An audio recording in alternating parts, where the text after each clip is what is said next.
మేడిగడ్డ, అన్నారం, సుందిళ్ల బ్యారేజీల మరమ్మతులపై నిపుణుల కమిటీ సూచనల మేరకై తదుపరి కార్యాచరణ చేపట్టాలని కేబినెట్ నిర్ణయించింది.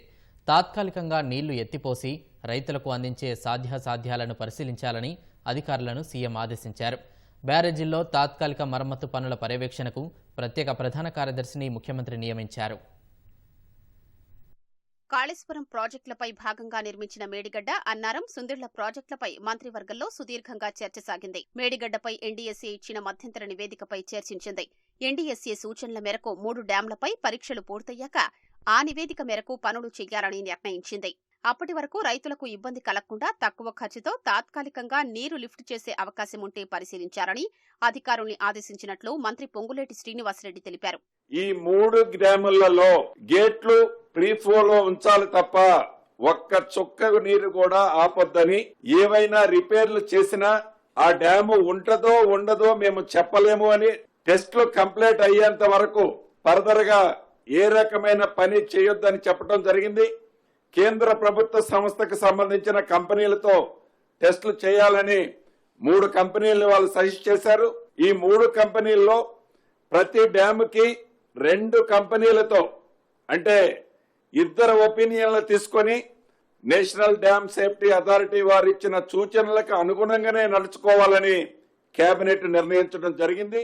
మేడిగడ్డ, అన్నారం, సుందిళ్ల బ్యారేజీల మరమ్మతులు, పునరుద్ధరణపై ఎన్డీఎస్ఏ సూచనల మేరకే తదుపరి కార్యాచరణ పాటించాలని నిర్ణయించారు. 3 బ్యారేజీల్లో నీటిని నిల్వ చేయొద్దని, గేట్లు ఎత్తేయాలని ఎన్డీఎస్ఏ సూచించిందని మంత్రి తెలిపారు. మరమ్మతులు చేసినా డ్యాం భద్రతపై గ్యారంటీ లేదని తెలిపిందన్నారు. తాత్కాలికంగా రాక్ ఫిల్డ్ డ్యాం నిర్మించి నీటిని ఎత్తిపోసేందుకు సాధ్యాసాధ్యాల్ని పరిశీలించాలని నిపుణులు, అధికారుల్ని కేబినెట్ కోరింది. కాళేశ్వరం ప్రాజెక్టుపై గత ప్రభుత్వం చేసిన ఖర్చు వృధా కాకుండా నిపుణులతో సూచనల మేరకు రైతుల ప్రయోజనాల్ని కాపాడతామని మంత్రి శ్రీధర్ బాబు తెలిపారు.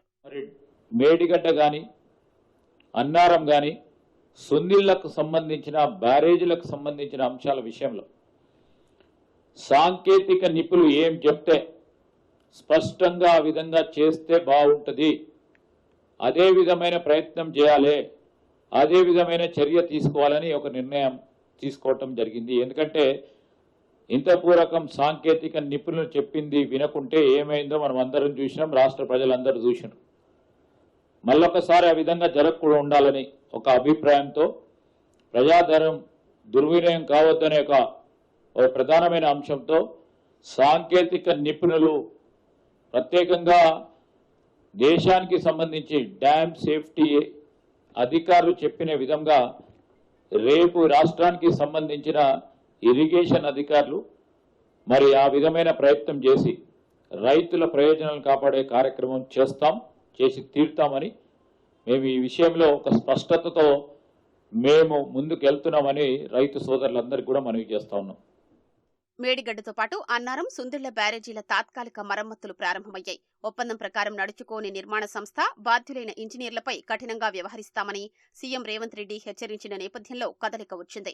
ఎన్డీఎస్ఏ సూచన మేరకు జియోటెక్నికల్, జియోఫిజికల్, కాంక్రీట్ ఇన్వెస్టిగేషన్లను యుద్ధ ప్రాతిపదికన పూర్తి చేయాలని పూణేలోని central water and power research స్టేషన్కు మేడిగడ్డ బ్యారేజీ ఎగ్జిక్యూటివ్ ఇంజనీర్ లేఖ రాశారు. మేడిగడ్డ, అన్నారం, సుందిళ్ల బ్యారేజీల తాత్కాలిక మరమ్మతులు, ఎన్డీఎస్ఏ సిఫార్సుల మేరకు చేయాల్సిన ఇన్వెస్టిగేషన్ల రోజువారీ పర్యవేక్షణ బాధ్యతను ప్రత్యేక ప్రధాన కార్యదర్శికి అప్పగించారు. ఈ మేరకు అవసరమైన అన్ని చర్యలు మంత్రి ఉత్తమ్ కుమార్ రెడ్డి తెలిపారు.